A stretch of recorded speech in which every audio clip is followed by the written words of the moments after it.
Hello, welcome to my YouTube channel. ये chapter 2 की first video है और इसका सोल्यूशन हम लोग आगे देखते हैं। पहले क्वेश्चन में दिया गया है x plus P plus Y is equal to X plus Y plus Z, then which of the following must be true. इस इक्वेशन को सॉल्व करके हमें बताना है कि नीचे दिए गए ऑप्शन में से कौन सा ऑप्शन सही है।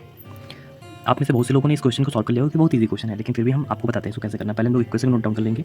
x plus P plus Y is equal to X plus Y plus Z, जो कि गिवन है। ओके उसके बाद जो सॉल्व होने वाले टर्म उनको एक्सेप्ट कर लेंगे, जैसे x plus P plus Y, और उसके बाद ये x इधर प्लस में है तो इधर माइनस में आ जाएगा, ये इधर y प्लस में इधर माइनस में आ जाएगा, इधर सिर्फ हमारा z बच जाएगा। उसके बाद आप देख पाओगे इधर x प्लस का है माइनस का है तो दोनों कट जाएंगे, y प्लस का है माइनस का है कट जाएंगे, तो हमारा सिर्फ p is equal to Z बच जाएगा।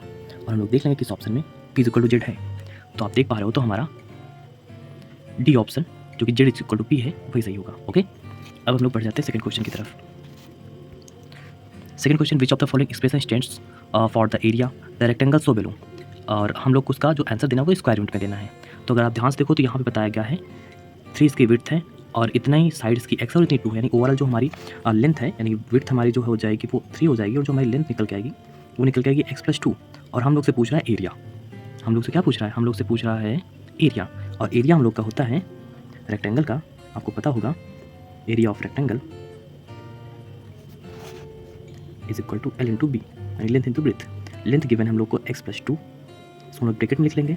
हमेशा जब भी 2 टर्म हो या फिर 2 से ज़्यादा टर्म हो तो उसमें कोई भी कुछ भी सॉल्व करने से पहले डिवाइड मल्टीप्लाई सब्ट्रैक्ट एनीथिंग उसको हम लोग ब्रैकेट में लग करके सॉल्व करते हैं। और उसके बाद हम लोग मल्टीप्लाई करेंगे 3 से, देन उसके बाद ब्रैकेट ओपन करेंगे तो 3 2 जा 6 और 3 इंटू एक्स 3x। तो हम लोग का जो आंसर आया वो 3x प्लस 6 आया है।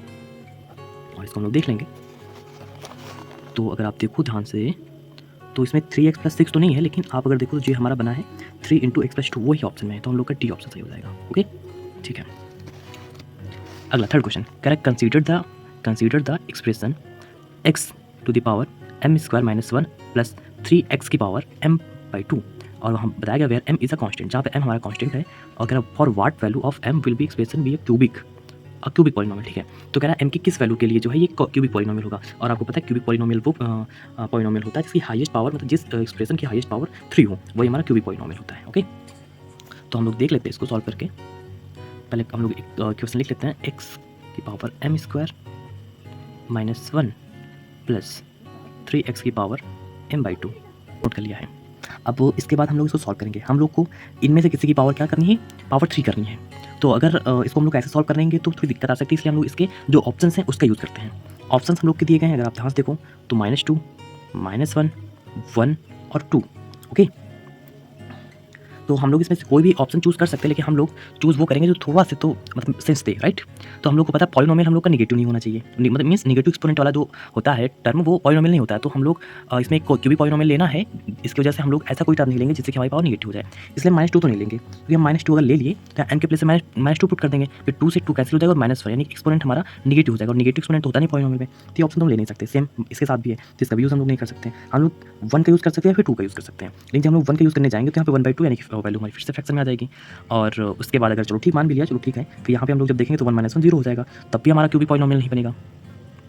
तो हमारा बचा ऑप्शन 2, यही सही होगा। और आप इसको ऐसे भी कर सकते हो कि हमारा ऑप्शन 2 ही राइट आंसर है, बट हम आपको फिर भी सॉल्व करके दिखा देते हैं। तो आज हम लोग सॉल्व करेंगे तो पुट करेंगे पहले इसमें x, फिर m की प्लेस पर पुट कर देंगे 2 की पावर 2 -1 और 3x की पावर m बाई 2 यानी 2/2, 2 कैंसिल हो गया, यानी x पावर यहाँ पे 1 बच गया, और यहाँ पे हम इतना सॉल्व कर रहे हैं तो 2 2 4 -1 दैट इज 3, तो यहाँ बन गया x की पावर 3, और यही है क्यूबिक पॉलिनोमियल। तो आप लोग समझ गए होंगे इसको।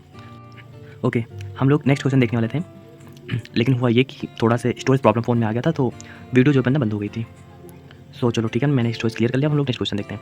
नेक्स्ट आपका क्वेश्चन है क्वेश्चन 4, जो कह रहा है विच of the following algebraic expression is a cubic polynomial in one variable. अभी मैंने ऊपर वाले क्वेश्चन में बताया कि वो पॉलिनोमियल जिसकी हाईएस्ट पावर 3 होती है वही हमारा क्यूबिक होता है। तो आप क्लियर देख पा रहे होगे कि आपका जो सी ऑप्शन है इसी में ऐसा है जिसमें y की पावर 3 है, तो यही हमारा क्यूबिक होगा। बाकी किसी में इसमें देखो पावर 4 है, इसमें 2 है, तो नहीं, सिर्फ हमें पावर 3 हाईएस्ट चाहिए, तो हमारा ये ऑप्शन सी ये क्यूबिक है। ओके ये अगला क्वेश्चन, आप लोग इस टिक वगैरह पे मत चाहिएगा, क्योंकि जो है ये थोड़ी सी ओल्ड बुक है, जो इस वजह से टिक वगैरह लगे हैं, बाकी सारा कुछ वही है।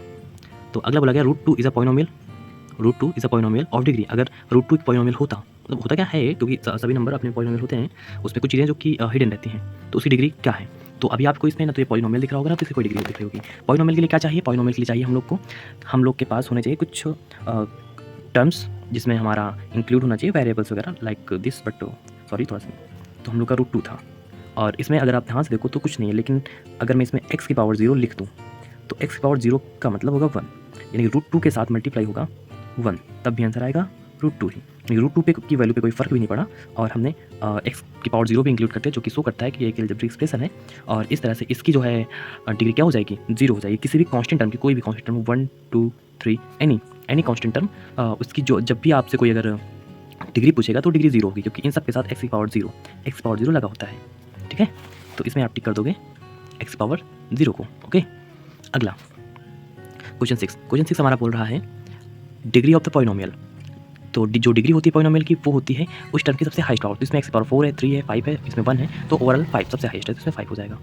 अगला, विच of the following algebraic expression is a linear polynomial. तो इनमें कौन सा लीनियर पॉलिनोमियल है? तो लीनियर पॉलिनोमियल वो जो होता है जिसकी हाईएस्ट पावर 1 होती है, 1 के अलावा कुछ नहीं, मतलब हाईएस्ट 1 होना चाहिए ओवरऑल। तो इसमें देखें तो पावर 2 है, इसमें पावर 2 है, इसमें पावर 1 है, अब इससे बात करते हैं, और इसमें भी पावर 1 है। तो दोनों में पावर 1 है, लेकिन दोनों में से कौन पॉलिनोमियल होगा, लीनियर पॉलिनोमियल कौन सा होगा?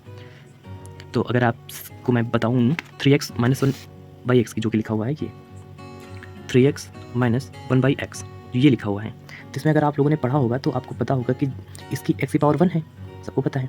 उसके बाद जब इस x की पावर 1 को हम लोग ऊपर यानी कि इसका रेसिप्रोकल करेंगे तो x पावर -1 हो जाएगी।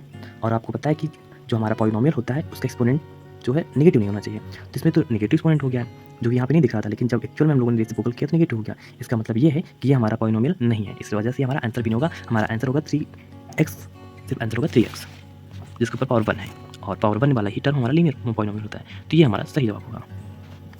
अगला है question 8, which of the following algebraic expression is a trinomial. Trinomial सही पता चल रहा है, ट्राइनो मतलब 3, यानी कि 3 टर्म वाला पॉलिनोमियल ट्राइनोमियल होता है। इसमें 2 टर्म है, इसमें 3 टर्म है, इसमें 4 टर्म है, और इसमें सिर्फ 1 टर्म है। तो हमें 3 टर्म वाला चाहिए, यानी कि ये सब बहुत आसान आंसर क्वेश्चन है। अगला, degree of the zero polynomial की डिग्री क्या होगी? जीरो पॉलिनोमियल की डिग्री भी 0 होगी।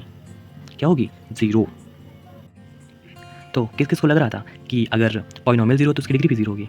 जीरो पॉलिनोमियल की डिग्री 0 नहीं होती है, सिर्फ कांस्टेंट टर्म की ही डिग्री 0 होती है। बाकी 0 डिग्री की पॉलिनोमियल जीरो पॉलिनोमियल की डिग्री नॉट डिफाइन होती है। नॉट डिफाइन क्यों होती है?